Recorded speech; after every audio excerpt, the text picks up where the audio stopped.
Selling is a way of life. Selling impacts literally everyone, whether you know it or not. How well you can negotiate, persuade, sell, and convince others will affect every area of your life. Every day you're either being sold another person's ideas or you are selling yours. Depending on how well you sell will largely determine your success in life. Selling is essential to your survival. It is not just a career path, it is a way of life. The commission fallacy. I've heard numerous people tell me there's no way I can take a commission-based job due to the uncertainty or fear that they won't get paid. But let's do a reality check. Your entire life is a commission. There's no guarantee in life, no promise of money, only that you will earn what value you bring to the world. The whole world is based upon selling, so you must learn how to sell. Some commissions aren't even monetary, like gaining new friends and relationships or recognition for a job well done. How about selling your kids the idea of eating good, healthy food, teaching them manners, and heck, even utilizing the toilet? No more changing diapers is an amazing commission. Sales jobs often have a negative rap, but beware of false data. I remember working my first sales job doing door-to-door pest control over in Virginia and the DC area. When I was deciding whether to go or not, I had quite a few people try to sell me on the reasons why not to do it. Whereas I was really interested and enjoyed the challenge and the type of people I was working with. One of my favorite things about that job was the prerequisites that they set, which was to read 4 books, and if you do, you'll get a paid-for tablet that you can use for your job. What a great commission! Not to mention the commission of all that I learned in those 4 books, which one of them I'll be covering in a later video, that completely changed the course of my life. Sales make the world go round. Sales are what make the world go round, and salespeople drive entire economies. Did you know that the entire world would stop cold tomorrow if salespeople stopped selling? Salespeople are what an engine is for a car. If an engine isn't turning, that vehicle will not be moving. If you take on the endeavor to sell, you will never be without work, for the world is always looking for great salespeople. If you commit to mastering sales, I can promise you that you will be able to create whatever you can dream of. By mastering this process of selling inside and out, you'll be in such high demand because literally every, and I do mean every profession needs great salespeople. Sales is unlike any other profession. It is not brought up in any formal education, so how really desirable and respectable is a sales profession? One of the things I can attest to is it definitely pays you real money, a limitless and uncapped amount which will beat every so-called salaried position. Salespeople are really just problem solvers, helping to promote a product or service to solve one's problems. Cardone said the only real difference between the rich and the poor is the rich know how to sell. A shocking discovery is that your experience on Earth, how great or how terrible it will largely be determined by how good at selling you are. If you don't know how to sell, how will you be successful? Love it or hate it, improving one's capability to sell will only advance your profession and help you get what you want out of life. The great salespeople call themselves litigators, negotiators, inventors, business owners, coaches, agents, actors, financial planners, and entrepreneurs. Think of Martin Luther King Jr. "I had a dream" speech. Guess what? It was a powerful selling message. Steve Jobs, for example, the co-founder of Apple, and who is attributed at being one of the best salespeople on the planet, well, there's little wonder then why most people have heard of, owned, or do own this device called the iPhone. This should just further the point that sales and working on sales will unquestionably help you in life. The most important sell is selling yourself. If you have excuses, sales are slow, or you're not winning, there's something you are not completely sold on. Sales can be described as a transfer of beliefs from one person to another person to take action. You must sell yourself completely and be 100% convinced and committed. Fully sold that your services, your company, your reasons for being there are superior than anyone else. Many salespeople know the technicals of selling but are not completely sold themselves, and this is the number one reason why many are so inconsistent. Another issue is when people are doing something against their own ethics. They will not sell because they simply do not believe in what they are doing.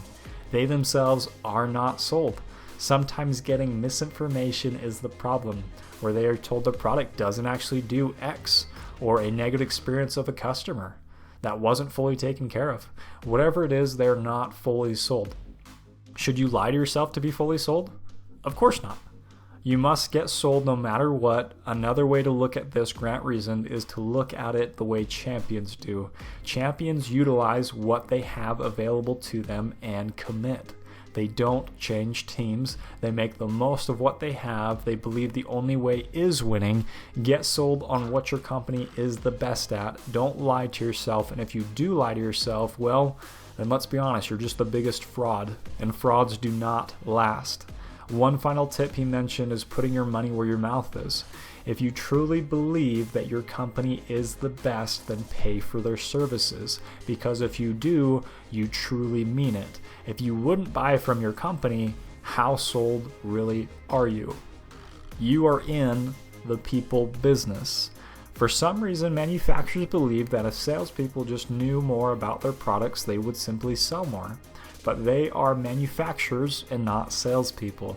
Granted that you do need to know some of what your product does, you can never forget you are in the people business. You should know about people first and then your product second. Oddly enough, the inverse is often true. If you know everything and all there is about your product and you try to explain this to a client, let's imagine how this would go. It would really look like you're talking the entire time. The client would lose you. It happens all the time in the sales force, and Grant reasoned this is like putting the cart in front of the horse. You will get minimal results.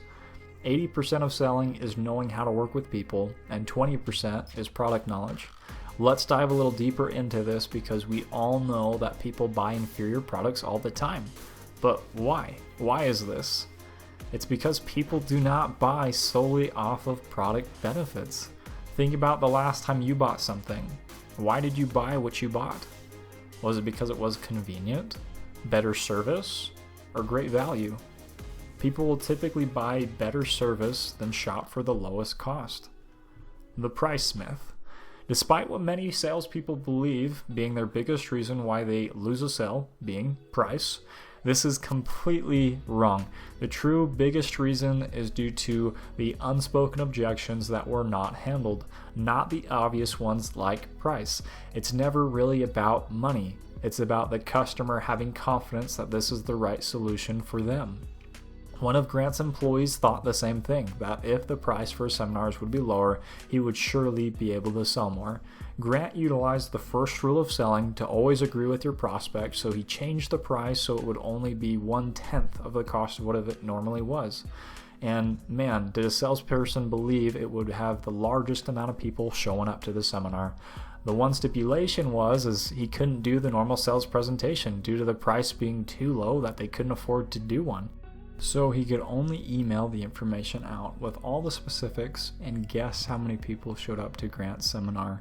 It was only around 12 people, the lowest Grant has had over 20 years. The reason why so few people showed up was they didn't really believe Grant would actually be there, even though on the brochure it said in person, due to it being so cheap. Listen, there is a value attached to the price of things, and if you cut your prices, so too do you cut your value proposition. Everyone knows price equates to service. If you want the cheapest, expect the poorest of service. Why ask yourself this one question? Because remember, you are in the people business. Who actually wants the poorest of service? Who wants to be treated poorly as a customer? Absolutely nobody. Do the customers love the product? Does it give complete confidence that it will solve their problems? If so, they will pay for it or find a way to pay for it. Grant said you must get your customer to want your product more than he wants his money, to fall in love with it. For if they are completely sold on the product or service, it'll never really be about the money. Establishing trust. The lack of trust exists due to a few unethical salespeople who misrepresented the products and themselves to the customer. Many people will not completely trust everything you say. How can we overcome this distrust that exists when we first meet with our buyers? First, the distrust is not the buyer's fault. It is the salesperson's fault, and it is your responsibility to overcome that barrier and assist the customer in making a decision. Remember to be accountable to the end result. You help the customer make a decision, even if it was, I need to think about it, or let me talk to my spouse. The rule to handling distrust is always showing material to support your presentation and your proposal due to people believing in what they see and not what they hear. Imagine the scenario of you going up to a car dealership and they just tell you all these great things about this car that they are selling, but you can't see the car, you don't get to test drive it, and you can't verify what they are saying. I can guarantee you, you will not buy this car. Show them what great experiences people have said they have had with your company. Any evidence that supports what you're saying, that way they don't have to fully trust you and can instead focus more on falling in love with what you have to offer. The internet is an exceptional tool for this. Anything that can express the facts, you want there to be no uncertainty between you and the buyer. Establishing rapport, being interested in the person, and displaying facts of what you are saying will ensure the buyer will not have a reason to say no, but only a reason to say yes. This is a great way to look at sales. You're simply taking away all the reasons why a customer should say no to you, which leaves them with a yes, I'll buy from you. The perfect sales process. A process is essential to your success. I don't really need to tell you more, but so you don't have to trust me, look at the top fast food companies, grocery stores, delivery companies, sports teams, anything that is truly great. You can guarantee that they have a process. A process is built to produce certain consistent results. It's like a math formula. If you add 2 plus 2, it will equal 4 every time. If you want to be consistently great, you need the perfect sales process. Step 1, the greet. The goal is to introduce yourself, make a great first impression, and put the buyer at ease. This doesn't have to be a 30-minute conversation. Simply thank the customer for their time and for seeing you today. Quick, simple, and making the most of what's valuable, their time. Keep your greet tight and move on to the next step, determining what their wants and needs are. The best way to do this, grant reasons, is to go back to a previous purchase because people are repetitive by nature and they will repeat buying behavior. Through great questions, you can determine a customer's wants and needs to present them with the right product that fits them. The buyer's reasons must be aligned with what you are presenting. Questions like, what problem are you trying to solve? What brings you in today? What is your ideal outcome for today? And then what is important to you in your next purchase? And why? Have you ever done this before? What did you like the most or the least about it? On a scale of 1 to 10, how would you rate X? Remember, sales is just problem solving, and people buy things to solve problems. Step number 3, select the product and present value. After discovering their wants and needs, it's time to match the product, whether that's the right surgery, the right insurance, the right vehicle, the right home. You are selling in all of this, doctors included. Why is this surgery the right surgery for the patient? Do you get it? When presenting, you should be presenting what the client said was most important to them because this is what they value. Your presentation should be consistent and match their wants and needs. The biggest mistake a salesperson can make is when they suggest things that they like, their preferences, what they think is so great, etc.